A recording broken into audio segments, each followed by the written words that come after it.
which, by the way, was spectacular. People have been commenting online about her tummy.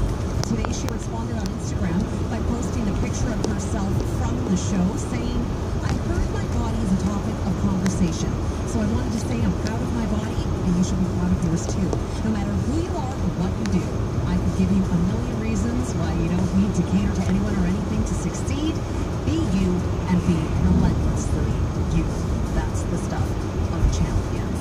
Gotta love her. By the way, in the hours after Super Bowl, Lady Gaga saw a 1,000% spike in digital albums and song sales. So I'm pretty sure she is not concerned about her tummy at all. Today's best variety, 103.5 QFM, now gives you even more variety. Weekdays with the No Repeat Workday.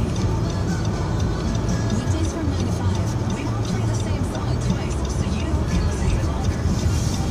The No Repeat Workday, only on today's best variety, 103.5 QFM. It's a high-flying sport. I think drones are going to be big. It's really taking off in BC. And fit, but countries, why the sky's the limit. Anyone can put on a pair of goggles and feel like they're the racer. In the world of drone racing. Tonight on CTV News Vancouver. Taking the whole family to relax on the beach? Careful of too much sunshine can end fun time. You can still stay safe from the sun's harsh rays. Swimco carries a full line of products with built-in sun protection. Perfect your whole family in rash guards, Serve for sun shirts SPF swimsuits, hats, sunscreen, and lip balm. to protect you when you're wet or dry. In the pool, on the beach, or out to eat.